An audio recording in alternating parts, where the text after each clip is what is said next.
supernatural, metaphysical, paranormal. You know, all those things you've been wondering about?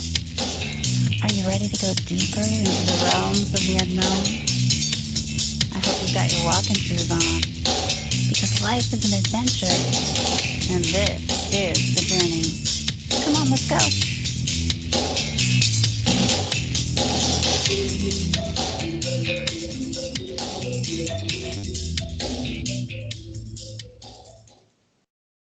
Hello and welcome to the show, everyone. I'm Jen Cruz, your host tonight, and this is the Journey Radio Show. We're showing up as the She-Squatchers again because we'll be talking about Bigfoot and other cryptids. So, of course, I've got my trusty teammate, Jena Grover, on the line. Hey, Jena, are you there? I am here. I'm so happy to be here. We have such a special guest tonight. I mean, my gosh, she has been on a few different things on television. So I'm so excited to have him on tonight. I will stop talking and let you introduce him, Jen. Well, our guest, let me tell you what the guest is. Our guest is Craig Woolheater. He's down from Texas. And I got to tell you, his bio is way too long to read it. You guys, I just can't. But let me tell you, he has appeared and contributed to the following TV programs, documentaries, and films. He was on Mysterious Encounters, Cattle Critter, Southern Fried, Bigfoot, Travel Channels, Weird Travels, Bigfoot, History Channels, Monster Quest, Swamp Stalker, The Wild Man of Navidad, Bigfoot Wars, Willow Creek, Exists, Destination America, Monsters and Mysteries in America, Texas Terror, Lake Worth Monster, and Animal Planet's Finding Bigfoot. So, I mean, he's been all over the place. And he's got this awesome, is it a website or a blog called Cryptomundo? And, Yep. and he's got so many things going on. It's just much too long of a bio to read for y'all. So let's just welcome Craig to the show. He's just awesome sauce. So Craig Woolheater, will you come on the show with us? Okay. You Hey, bet. welcome. Hey, he's fitting right in right already. Well, you sound like you're from Fargo, North Dakota. What's up with that? Oh, it's just one of my favorite movies. That's all. Oh, awesome. Well, we actually live in Fargo, North Dakota, and Moorhead, Minnesota. They're sister cities. Oh yeah, you betcha. And we actually do talk like that sometimes, maybe all the time. I don't hear it as much as other people do, I guess. Do we sound like that all the time? No, not really. When you try, you do. Oh, okay. Well, Oh, sometimes yeah, you bet. sometimes when I'm not trying, I do too. Like, go get the boat. Get in the boat. The boat's the big one.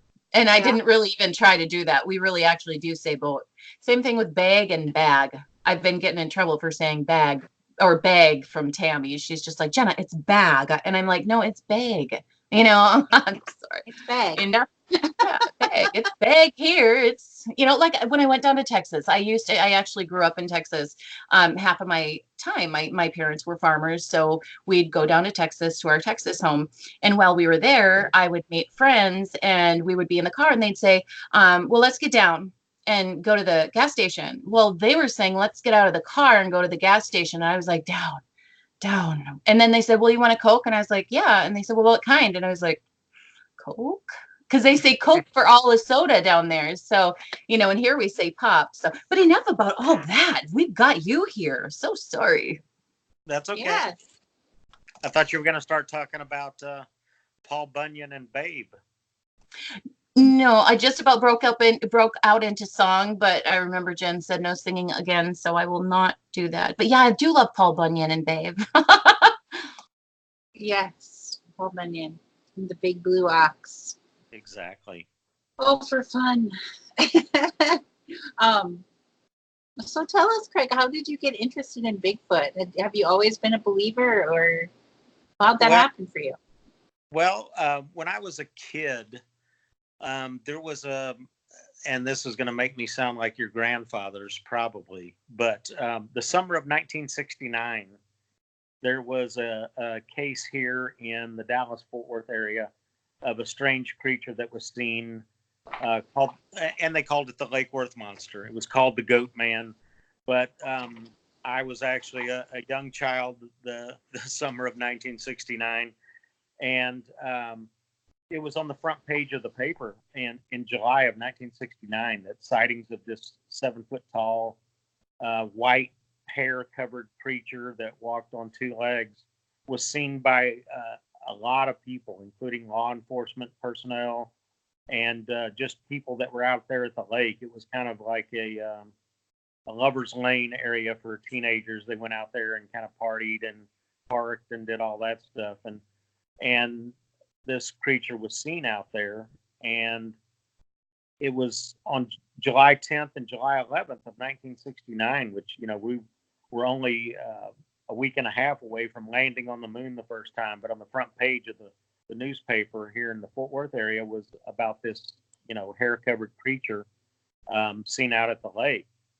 And my grandparents saved those front page newspapers for me to put in my scrapbook, because as a kid I was into, kind of strange subjects and ghosts and UFOs and dinosaurs and stuff. So they saved that for me. And about a month later, I found a book that was written by a local lady who had been investigating the sightings of this creature out there on the west side of Fort Worth. And so I bought a copy of the book, and that really started my interest. The next year, I traded another kid at school for a book called Strange Creatures from Time and Space, written by John Keel, who also wrote the Mothman Prophecies. He's much more famous for the Mothman Prophecies. But this book came out in 1970, and it was about just strange creatures all over the world, different chapters about different creatures. And then a couple of years after that, I saw The Legend of Boggy Creek, which, took place about 3 hours from my house, where that was filmed and where the sighting events took place. And so it was something that, made me think about that, it was something that was fairly close to home that happened between the Lake Worth monster and the Fountain monster, Legend of Boggy Creek. So it kind of made me think that, monsters were much closer than, just Bigfoot up in the Pacific Northwest, or, Mothman out in West Virginia. So I got interested in that in my early teen years. And then, like I said, I was a Boy Scout and camped out and went camping in some of these areas. And so it was something that, I always thought about, but it wasn't something that, as I grew up and grew older, that I really thought that much about until one night in 1994. I was driving back to Dallas from New Orleans, had gone with a bunch of people down there for Memorial Day weekend. And, this is pre Google Maps, pre GPS, pre MapQuest even. So we would just take out, a road map, lay it out, and plot what looked like the fastest route to get there. And we left Dallas on Friday morning, and it was early in the morning, but by the time we were driving through Louisiana, it was, mid-morning. And so as this road that we drove down, it was a state highway, but it was just a 2-lane road really out in the middle of nowhere for the most part.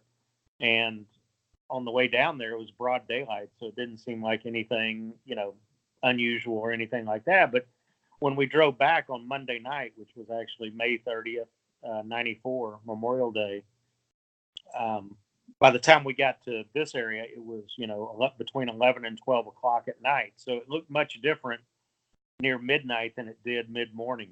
And there wasn't any traffic on this road, just some small towns that we went through. But it was very dark, no lighting or anything out there. And we were driving. I had a little soft top SUV convertible, had the top rolled up because it was really nice outside. And as we're driving, my girlfriend and I saw a figure off to the right of the road in my headlights. And as we got closer, we were able to see more detail. And by the time we passed it, it was an upright figure on two legs that looked to be 7 foot tallish and covered with gray hair. And it was actually moving. I mean, it wasn't a stationary object. It wasn't a burned out tree stump. It wasn't, there's a lot of things that it wasn't. And so as we passed it, we looked at each other and said, "Did you just see what I just saw?" And we simultaneously said yes. And I said, "Well, what do you think you saw?" And she said, "Well, I think I saw a Bigfoot." And I was like, "Well, we got to stop." And she's like, "Hell no." Oh, pardon me. Heck no. Heck Okay, no. good job.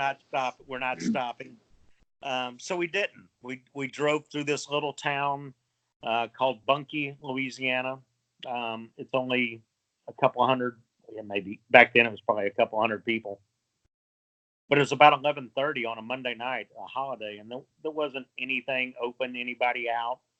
So we drove through town, and the first sign of really light, really, that we saw was a small white country church out there. So we pulled in the parking lot there and talked for 10 or 15 minutes about what we had seen.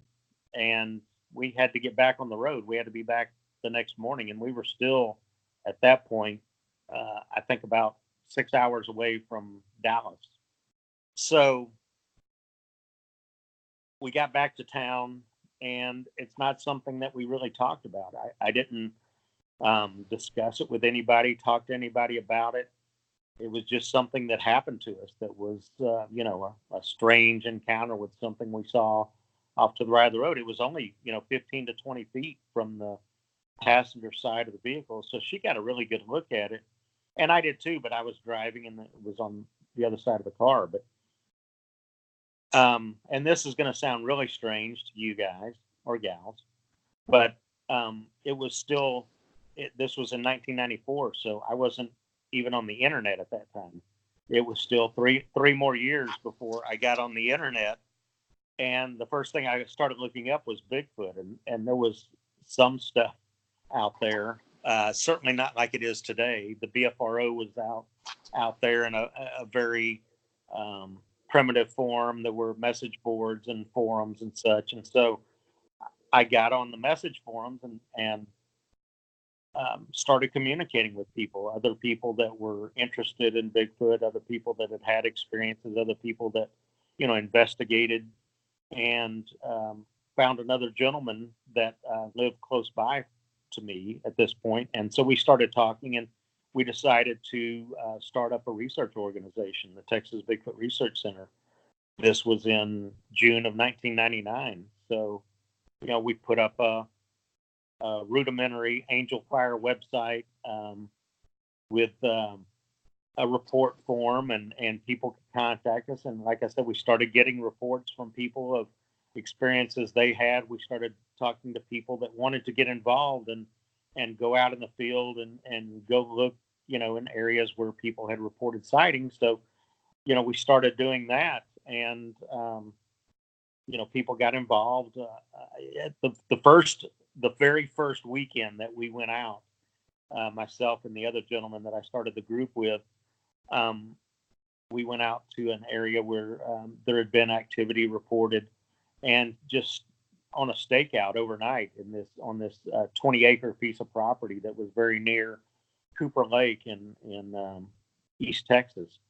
And we heard some interesting sounds, some things we couldn't explain. But the creepiest part about it is that this was the weekend after I saw the Blair Witch Project, and I'm on my first stakeout, Bigfoot, and so I was, already hearing things and such, but got indoctrinated pretty quickly. One really cool thing out on that property, we saw actually a red wolf out there, which at that time were thought to be extinct in Texas, and it was only about 20 yards from us, but we were downwind of it, so it never even caught our scent. But we actually saw this out on that piece of property. But there were the woman that owned the property had a couple of horses, some dogs, and other animals, and so there were strange things that happened. And when strange things would happen, strange noises, vocalizations, and such, these animals would react very strangely to this activity. And so that's how we got started. And that's what started my interest from as a child up to the late 90s when I started doing active Bigfoot research. Very cool. Very cool. Mm-hmm. So that was that you go way back. Yeah. Yeah. So I And bet I did. you I didn't go stop ahead. talking either, did I? I just kept on and on and on and on. But Oh, that's perfect for radio. You got to know. Oh my gosh, yeah, you keep it up. You are doing fabulous. Everybody loves hearing you. They tune in to hear our guest, I think, not necessarily us. So just not to hear you guys say "you betcha." yeah, right. They're not just tuning in to say, listen to those Minnesotans. Oh yeah, you betcha. Get the wood chipper. Yeah, be careful, Craig, Mr. Woolheater. That was the creepy little fellow, wasn't it? The wood chipper. I gotta Yeah. tell you, at the Fargo Visitor Center, right off of the interstate there, we actually do have a wood chipper right outside of the Visitor Center. The Fargo. Oh, People, tourists come and take pictures with it. do they Mm-hmm. have the legs sticking out of the top and you can push down with the hog? No, No. no. Now, I don't mean to interrupt you guys, but I was laughing so hard when you mentioned you had just seen Blair Witch Project, because when I first saw that, my niece and I went and we thought, oh my gosh, how dumb. We really thought that this was real the first time we saw it. Oh my gosh. So we were like, oh my gosh, this is so incredible. We have to go again. So we went home and we were telling everybody we knew. We got on the telephone at that time, not a cell phone, on the wall phone. And we were like, oh my gosh, you guys, you got to see this movie. It's so awesome. My brother was like, yeah, right. That's not real. And we were like, no, it really is. It's amazing. It's such a good show. We go back there and this gal sitting right next to us was like, this is all fake. I saw it on the radio. I heard it on the radio and I saw it on a computer. And I was like, oh, darn it. You just took the truth away. So I was so disappointed. But I laughed so hard because that was really scary at the time. That was like the first monumental movie that really, they didn't spend It much to make it. And no, and they had a brilliant marketing campaign. They built up the legend of the Blair Witch and on the internet and websites and such. So it really, a lot of people thought that it was, a real documentary and not a Hollywood movie. I mean, it was made for the budget. I forget what it was. I actually know one of the guys, Eduardo Sanchez. I don't know if you guys have ever met him or talked to him, but he directed the Blair Witch Project as a young man of about 28. And that movie went on to make like $250 million in its theatrical release. And so these young guys that dreamed this movie up became very, very, very wealthy relatively quickly. And one thing about the Blair Witch Project that these guys, they were heavily influenced by the Legend of Boggy Creek when they were kids, having seen that and wanted to do something, kind of similar, but they were heavily influenced in that. And as a matter of fact, in 2014, Eduardo Sanchez put out, directed, and made the movie Exist, which if you guys have seen that, it's the best Bigfoot movie ever. I mean, it is awesome. But they came to one of my events in 2012 and brought the first trailer that was ever shown for the movie. They showed at my event in 2012, and it just blew people away. I mean, that Bigfoot in there looks really realistic, especially when it's running through the woods. It's got a real creepy feel to it. But that's like I said, he did the Blair Witch Project, was influenced by the Legend of Boggy Creek, and then did the Exist movie, which is his Bigfoot movie. But that's his low budget Bigfoot movie. He's got a couple of others that he's put together, but hasn't had the opportunity to make them yet, but is hoping to make them. well, you let him know. We are fan. Well, at least I'm a fan. Jen, you're a fan of that Blair Witch Project, aren't you? Sure. Yeah. Oh my I gosh. reference it quite regularly when I hear people say they run towards Bigfoot. I'm like, make sure you're wearing a camera so we can use your found footage someday. You betcha. You yeah. bet. I forgot you say that to people. She really does say that to people. She does. She's not lying. So what are some of the what are some of your best stories other than the one you were just telling us? Well, I've over the years, over 20 years, I've talked to, I'm sure, hundreds and hundreds of people that have claimed that they've had a Bigfoot encounter, a sighting, seen something, and I think that at least a percentage of them have been telling the truth. I mean, obviously, there's people that are out there that are wanting to make up a story or whatever and tell you. But I mean, I've talked to people from all walks of life. One of the most amazing stories I ever talked to was a gentleman who was a preacher in West Virginia, that he had been out driving with his wife. Yeah, I think it happened in 1976. He was out driving with his wife on a country road when they saw a Bigfoot come out of the woods and cross the road, and it was so close to them that he had to slam on the brakes to keep from hitting the creature. And he lamented the fact that he had sold that pickup because he said that he had gotten so close to it that as the Bigfoot walked by, it actually brushed its hand against the hood of his pickup. And so he was sorry that he had sold the pickup because it had been touched by a Bigfoot. And like I said, of the people I've talked to, I just don't see any motivation that they would have to make up a story, send it in with their name, their phone number, and jeopardize, that it could become public knowledge who it was. I've talked to a really cool story we had back in the early 2000s.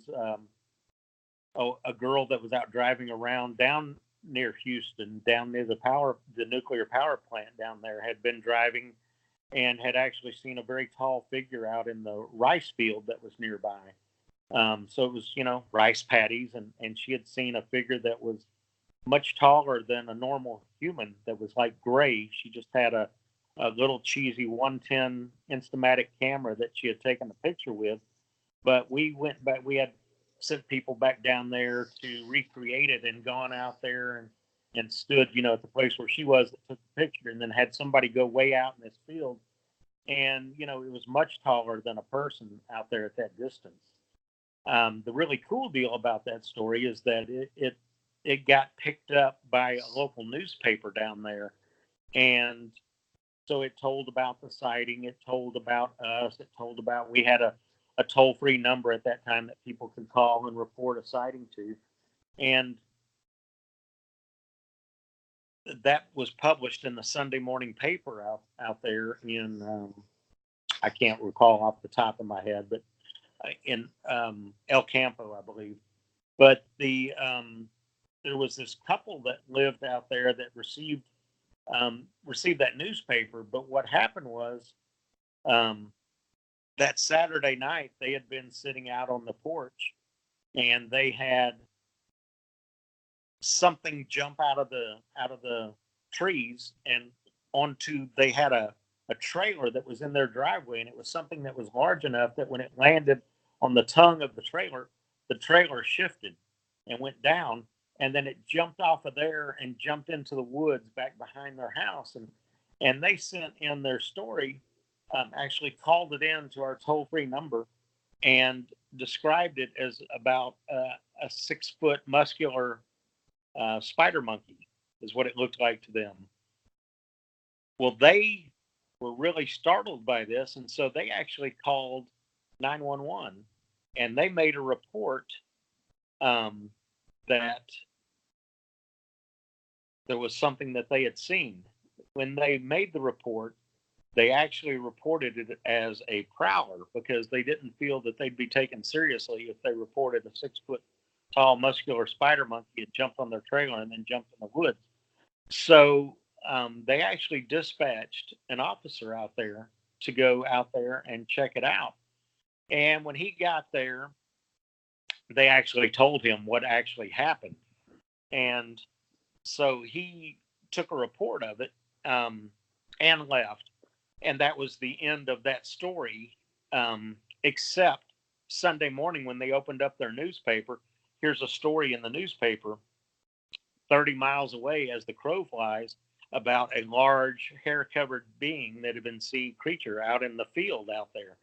So they called in to the toll-free number, told us about the report, left a recording. We contacted them back. We actually followed up with the 911 operator, and yes, they had filed a report. We actually followed up with the officer that went out there who learned the story about what it was. And we talked to him, and he said that, even though he had night patrol, that he had never seen anything like that strange out there, but he would keep his eyes open and did not find it incredulous, but said that, if he saw anything, he would call us and let us know. And then there's the people that make up stupid stories, that involve men in black or UFOs and such as that are obviously just pulling your leg. There's people that, would call us and set up a meeting, because we would try and meet them, the witness, on location where this took place, to, take a look at the surroundings and such, and see if it, looked credible, not just sounded credible, but looked credible. But, so like I said, hundreds of people, but, had some that are really cool stories, and some, like my story, not really incredible at all. Just saw something off to the right of the road as we drove past it. Like I said, the only incredible thing about it was it was something that was covered in hair, 7 foot tall or so, walking on two legs with its back to us, parallel to the road. So, like I said, I don't know exactly what it was, but I know exactly what it was, and it wasn't a horse. It wasn't a burned out tree. It wasn't a hunter in a ghillie suit. It wasn't, a morning talk show that I did years ago, wondered, well, Shaquille O'Neal went to college there, LSU. Maybe it was Shaquille O'Neal, who's 7'2" or whatever, walking around in a full length fur coat. And I was like, I don't think so. Because, people that hoax stuff like that hoax footprints or hoax stuff, are going to hoax where there's a payoff. They're going to hoax where there's a chance that somebody's seen. They're not going to be on a deserted road out in the middle of nowhere at 11:30 at night and hope someone drives by them. People that plant footprints generally are going to plant them near to the edge of the road, or an area where a creek or riverbed that's, heavily traveled, so somebody's going to see it. There's no payoff. If it's somewhere that nobody's going to see it, there's no, a hoaxer isn't going to do that, because there's no payoff for them. One of the best set of footprints that I've seen, a trackway of only 3 tracks, but here in East Texas, way back in 2001, we had hiked in towards the lake about 3 miles following the creek. And on the way back out, when we came back out, we spread out in this grassy meadow. It was on January 27th, 2001. It was about 40 degrees outside, and it was drizzling. So we were in raincoats and stuff, and we had hiked in about 3 miles, and on the way back out, we fanned out in this grassy meadow, and we found 3 tracks that were, consecutive tracks that were about 16 inches long with toes on them, that were, one set was 48 inches apart, the other set was 52 inches apart. And we had a gentleman that was with us in our group that was about 6'4" with a 40-inch inseam, and he tried to step equal to those tracks and couldn't do it. So I don't know, positively if they weren't hoax, because in my opinion, you can't unequivocally claim they're Bigfoot or Sasquatch tracks unless you see the Sasquatch or Bigfoot walking through the mud and actually stepping in the mud and pulling its foot up. I mean, it could be an impression, somebody could have, made it or whatever, but they look really good for sure. That's awesome. Well, with that, we're at the half of the show, so we're going to have to take our break. So stay tuned, everybody. We'll be right back with Craig Woolheater. And I'll be right back. I was just about to tell you. Oh, I'm echoing. You're echoing now. Yeah, did you notice that when Jen got up? I wonder if it's echoing through her headset. Are you still on your headset, Jen? It's not echoing now. Yay. No, I was going to ask you, I was going to tell you some more about Texas though. My, I used to go down there all the time. So like my heart is in Texas. I absolutely adore Texas. And one of the things that I had heard when I first got down there and when I was telling people what I do and the team that I'm on, they had said that they had found, well, someone had said they had seen Bigfoot down in Bolivar Island. And so now there's a store. It used to be called the Big Store on the other side, where you take the ferry in Galveston, you take the ferry over to Bolivar. Right. And yeah, so they're selling all this Bigfoot stuff. Well, they were selling a bunch of Bigfoot stuff. We got the coolest Bigfoot pillows. They're like, wow, that's really cool. Very cool. So, oh, there's a gnat. I hope nobody can see this gnat. There's a gnat that's driving me absolutely bonkers. So if I'm looking like this.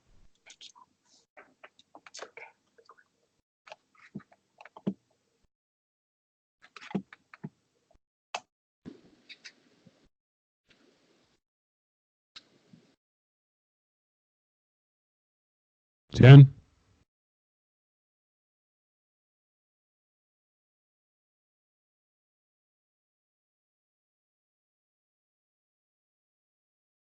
And roll.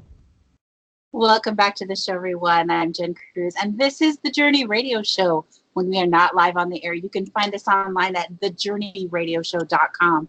And hey, we're the She-Squatchers. Why don't you check us out online at SheSquatchers.com. And at the top of the page there, you're going to see a link to find our Facebook page. Please come on over, give us a like, and follow us there, because that's where we post all of our up-to-date what's going on with us, and all our fun photos and information is posted there. And tonight we've got Craig Woolheater with us, and he just informed us today that he's gonna maybe, are you for sure coming to the Factor Fiction Fest in Indianapolis on September 6, 7, and 8 next month?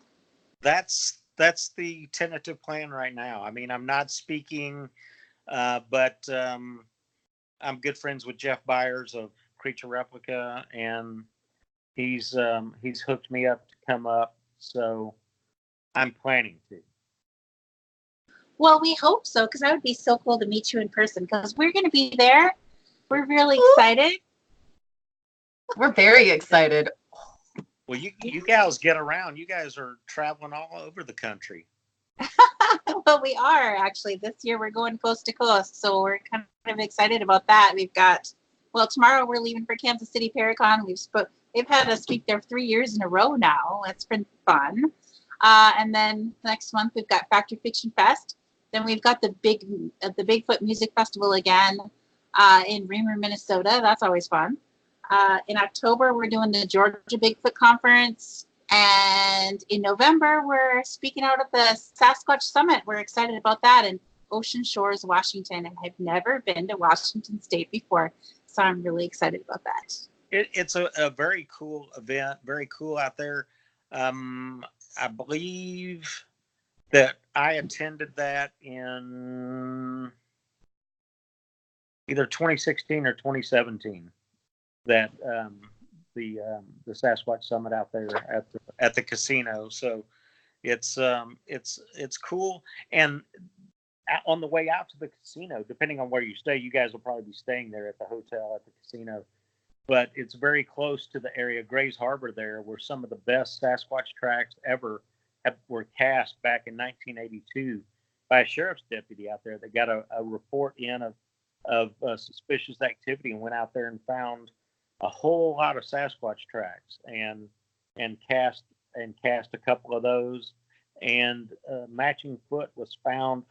I think about 20 miles away years later that matched the tracks that were cast there by the sheriff's deputy. I mean, they filed a whole police report, multi-page police report about this track find.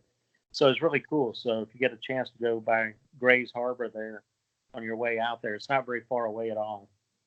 That'd be awesome. Well, we're excited about that. We'll definitely have to check that out and see what we can find out there.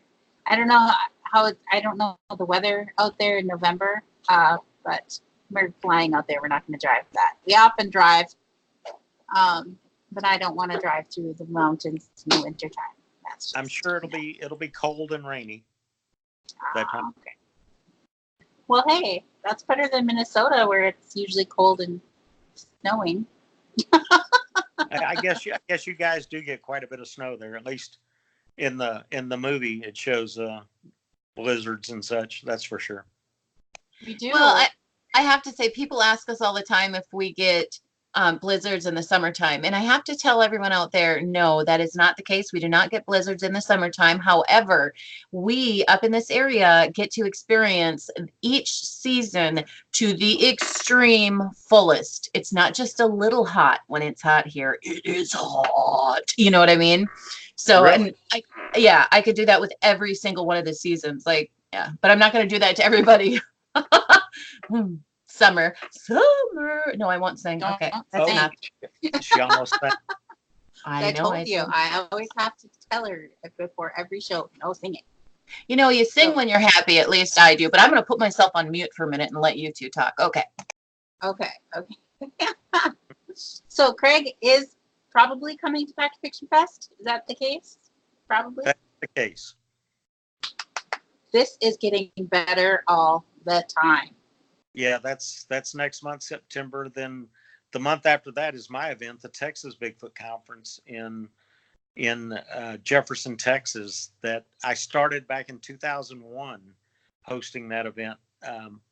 My first Bigfoot event I ever went to was the Ohio Bigfoot Conference in 2000. And when I got there, it was really cool. These kind of events are more about the camaraderie to me than even the Bigfoot speakers, the presentations. And the people there in Ohio really made me feel, like family or whatever. And I said to myself, there's nothing like this in Texas. I bet I could do something like this. And so I decided, put it in the works in this Texas town in East Texas. It's got a history of sightings around there. It's very close to Caddo Lake, which has a history, and the 1976 film Creature from Black Lake was filmed there at Caddo Lake on the Louisiana side. It's actually, because you're in Minnesota, right? That's the land of 10,000 lakes, right? Yes, it is. Well, here in Texas, we only have one natural lake. Every other lake here in the state is a man-made reservoir except Caddo Lake. And it was made by nature, a log jam that jammed a river and created a lake. And like I said, there's a history of Bigfoot sightings in that area. And Fouke, Arkansas is only an hour away. So we started hosting the event there. My parents at the time helped me out a lot. They owned a bed and breakfast in town. My mom was on the events committee for the Bed and Breakfast Association. So that's really why I picked there to start it with. But it's grown and grown and really has become, really accepted and by the city and the locals. As a matter of fact, in 2018, the mayor wrote a town proclamation that Jefferson was the Bigfoot capital of Texas. I've received a couple of other proclamations there in town regarding Bigfoot, and that the third weekend in October there in town is Texas Bigfoot Weekend. And, they went out and got a Bigfoot statue to put up in town there. And they've really embraced it. And, it's an annual event that brings a lot of people to town. That sounds awesome. And So it's been successful. Go ahead, Jena. I do have to ask a question. When I come down there, Craig, are you going to bring me out somewhere to find Bigfoot? We could probably drop you off in the woods somewhere. No, alone? Sure. Just me? I mean, I wouldn't want to, but I mean, okay, fine, whatever, Craig, whatever. No, I'm kidding. Well, I didn't know how you guys do your research. They say that Bigfoot is much more attracted or will come around women much more than men. So I didn't know if you guys use that to your advantage when you go out in the woods. We do. I was just putting you on the spot to see, what your reaction would be. Sorry. Well, there's, Well- like I said, there in Jefferson, there's a lot of places nearby where there have been sightings that have been, documented. There's actually, in 1965, there was a 13-year-old kid that said he was chased by one, and ran home, and that it got picked up by the local newspaper, and then it got picked up by the press syndicate, and this story went all over the world, and unfortunately it brought a lot of people to town, that the rifle toting monster hunters that came to town to try and find this thing, and upset the sheriff because all these people were coming and wanting to go out in the woods with guns and try and find it and shoot it. But that was picked up worldwide, that story, in 1965. So, and there are still reported sightings in that area, very nearby. So we can also make a side trip. I'm sure you guys have never been to Fouke, Arkansas, where the Legend of Boggy Creek was. As a matter of fact, Lyle Blackburn and myself, after an absence there in Fouke, we organized and hosted the Fouke Monster Festival this year, the first year that we did it back in June, and it was sold out. And we had people we had to turn away at the doors that they were so much wanting to come to the event, and it took place the weekend that the restored, remastered digital version of the Legend of Boggy Creek premiered back there in Texarkana at the original theater that it premiered back in 1972. It was shown at that same theater. And so we had a big whole Fouke Monster weekend that weekend, and hundreds and hundreds of people came to see the movie and the restored movie, and to come to the event and see some of the speakers. And the director's daughter, Pamela Pierce, was there. She is the one who restored the movie, and put her money where her mouth was, and did it in honor of her father, and is now showing it all over, showing as a matter of fact, just last Sunday night it showed in Yonkers, New York, at Alamo Draft House there. So it's making the rounds again. And they're hoping for a wide release and Blu-ray version of it later on. And as you guys know, I'm sure that you've heard plenty of people talk about it. I'm sure you guys have seen it.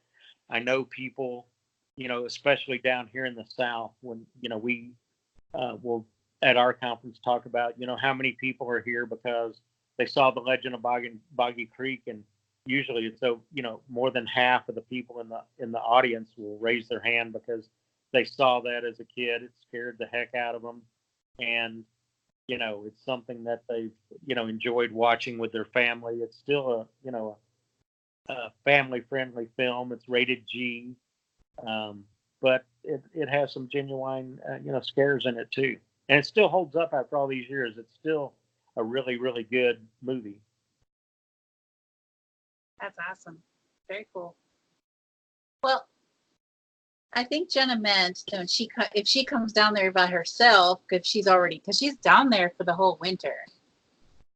So I know she's chomping at the bit to go bigfooting. And, Well, sometimes I make it places where I'm the only one of us that's there, and I get to go out with other Bigfoot groups, and we do go out with some male Bigfoot researchers sometimes. They had set up something for people to go out bigfooting with us in Tennessee last year, and I'm the remote viewer that looks at areas from remotely. Right. And so they wouldn't give me the GPS coordinates in advance, and I'm like, this is not how I do this. I always look at it before I go there. So I had the GPS coordinates once we got there, so now I'm looking, and then we were able to find stuff. So we went back out there without the big group, and we just took this other Bigfoot researcher with us, Matthew Delph, and we went out there and we actually got some thermal footage of what looks very much like a Bigfoot. Well, very cool. You said you guys are speaking at the Tennessee conference this year? Last year. We're speaking at the Georgia Bigfoot. What Georgia. date is that? Do you know? Oh, I know the Tennessee last year was, I think, the same weekend as ours. I think it was. Let me look to see for sure, because I don't have them memorized this year, which I'm bad, Jen. They don't have them memorized this year. So Jenna should be talking while I look it up. I guess I'm so sorry. I was just thinking how amazing Jen's brain is, and I'm in shock that she doesn't remember something. So usually she knows everything. I'm just like, yeah, just ask Jen. Jen is got this incredible brain that like soaks up everything, and for me, I hear it once and I'm going, what did you say? You know what I mean? I All wish right. I had that awesome brain. Did you find it, Jen? October 19th, 18th, 19th, and 20th. That's the Georgia Bigfoot Conference. That's the same weekend as our event this year. What? Well, forget that then. Oh, you're going to cancel your Georgia appearance now? Well, No, we wanna thought be- you were coming to ours to visit us. No. I remember last year your event landed at the same time as the Tennessee Bigfoot Conference that we were at. Are And they now not doing that event this year? they are. That's the following week. Oh, okay. That's the week out because they originally scheduled us to be at that one, and then they called and said, "Could we switch it to Georgia because it's a bigger event and we'd love to have you there." I'm like, "Sure." Well, So- I am helping with an event the following weekend too. That when I first started out talking about the Lake Worth Monster here in the Dallas-Fort Worth area, the city of Fort Worth has an event now to honor that. And this year, being 1969, with the initial reports, this is the 50th anniversary. So they host an event called the Lake Worth Monster Bash out there at the Fort Worth Nature Center and Wildlife Refuge. And this is an event. Well, the property is owned by the city of Fort Worth. It's a city park, but they host this event out there. We did it starting in 2009, which was the 40th anniversary. And so that's coming up October 26th here in the Dallas-Fort Worth area. So I don't know if Jena is going to be here in Texas then. Are you going to the Georgia event, Jena? Oh, I'll be Yes, with she is. Jen. Okay. Mhm. She doesn't Yeah. typically go to Texas until January, and Oh. then I see. and then she comes home the middle of April sometime. Yeah. And I'm very fortunate I get to go down there because here it's so cold you can't leave your house sometimes. That I is still leave the kind of house. crazy. Yeah, but We don't have that problem here in the. No, you don't. I love Texas. I came down there a couple years ago and spent like 10 days with Jenna in Galveston. It was awesome. Yeah. Yeah, it's an okay beach. It's for Texas. It's been here lately. The past 6 months or so, they have times when the water is really really blue and not kind of brown and muddy looking, which it usually is. But How long has it been since you've been to Galveston? oh, it's been years. Well, Years. let me tell you, it is fabulous now. They worked up all the beaches. It is such a great beach now. Just saying, got to go visit. Sorry, Okay. continue. I will have to go down and eat some good seafood. That would be good. Or go see the mariachis. That's what we did. Oh, we have mariachis here. We have Mexican restaurants with singing mariachis. That's Well, like a they huge thing because we don't have that up here. We have Mexican restaurants, but we don't have mariachis. Well, So when if you want to call them Mexican restaurants, I've eaten Mexican food up north, and it's not the same. No, you're probably right about that. it's not even Tex-Mex. It's just beans and meat. But I was going to ask you a serious question, though. Seriously, Craig. In 20 years, where are you seeing yourself? Are you seeing yourself still putting these conventions on, or do you see yourself just retiring and saying, okay, you know what? I'm just going to listen to everybody else, see what everybody else finds. I don't know. I mean, I enjoy. It's a lot of work, but I enjoy putting on these events. I joke around, and some of it, it's partly true that I use these events to be able to have the funds to bring my friends to town to come hang out for the weekend. Like I said, this year, both Cliff and Bobo are going to be here. Last year we had Bob Gimlin and Jeff Meldrum. So it's a good opportunity to, to hobnob, to rub elbows, and find out the latest stuff that's going on with these guys. Definitely. Because, I don't get out much anymore at all. I mean, I just host the events and host several events a year. Go to events around the country and do stuff like that. Gotcha. I wouldn't So- I wouldn't say I was an active field researcher anymore. I did Okay. that years ago and for 4 years, but not so much anymore. So kind of just retired from it and let everybody else do the hard work, huh? Sure. Okay, sounds good to me. That's what I'll do in 40 years.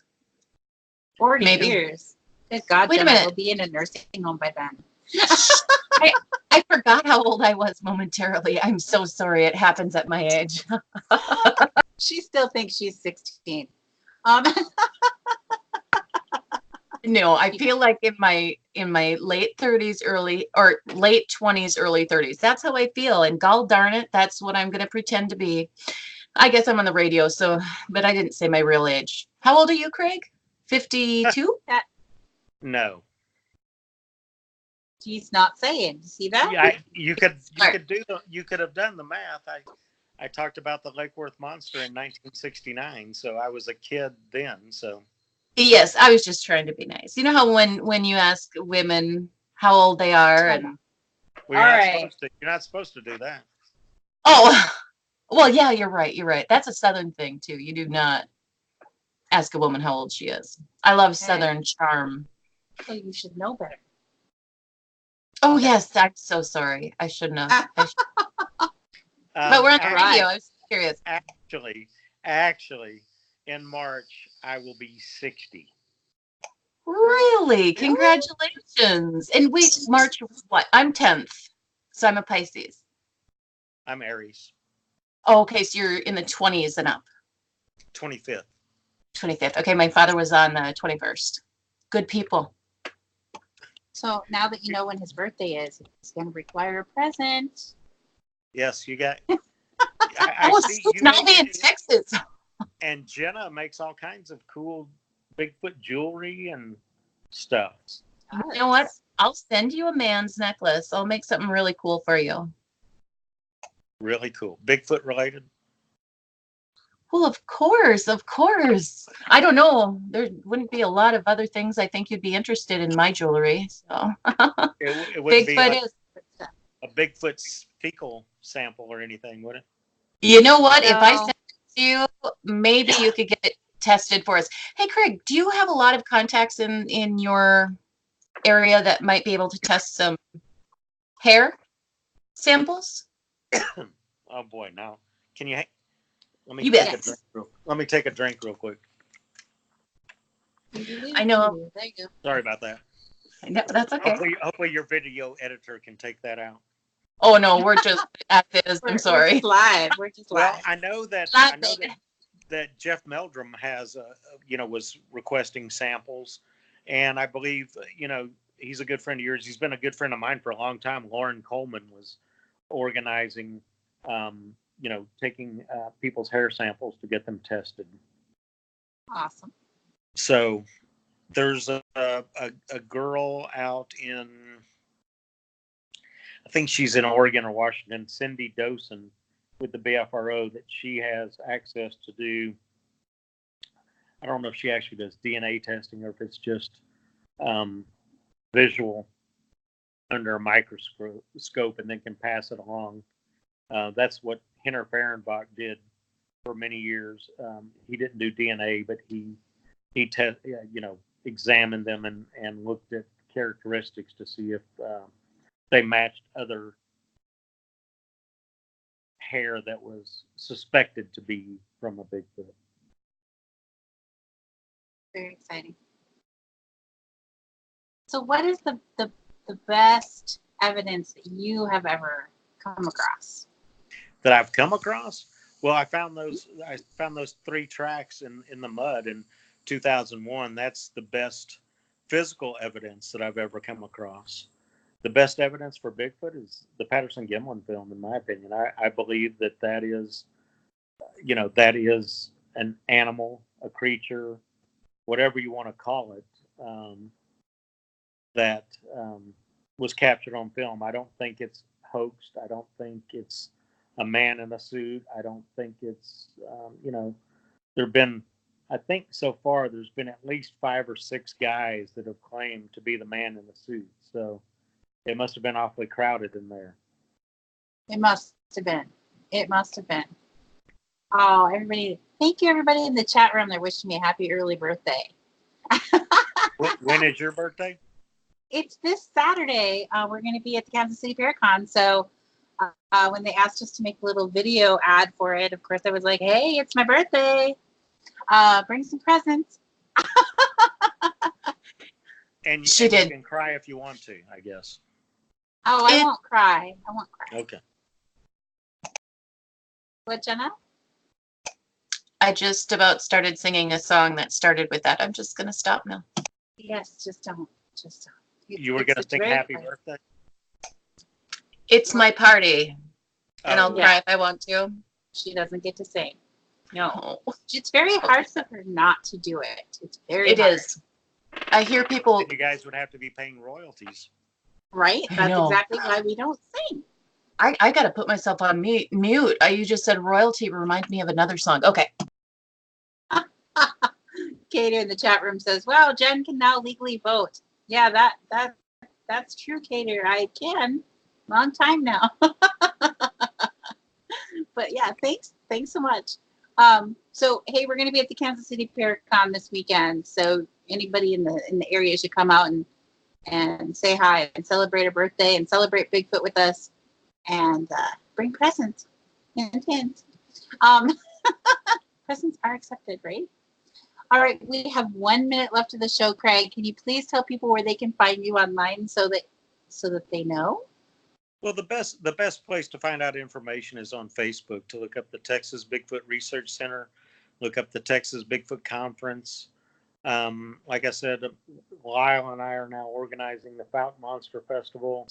The Lake Worth Monster Festival is coming up October 26th for folks that may be in the Dallas-Fort Worth area that want to go to a family-friendly event that's at a city park where there's all kinds of outdoor activities to do as well. Oh, that sounds great. That sounds like a great time. Well, I just want to thank you so much, Craig Woolheater, for coming on the show tonight. We'll check him out online and try to attend some of his events. I'm sure they're going to be a blast. And everybody in the chat room saying you were very interesting and they love listening to you. So hopefully you'll come back again sometime. So thank you to Craig and thank you, Parax. Thanks to all the listeners. And everybody have an awesome night. Good night, everyone. Good night, everybody. Good night, She-Squatchers.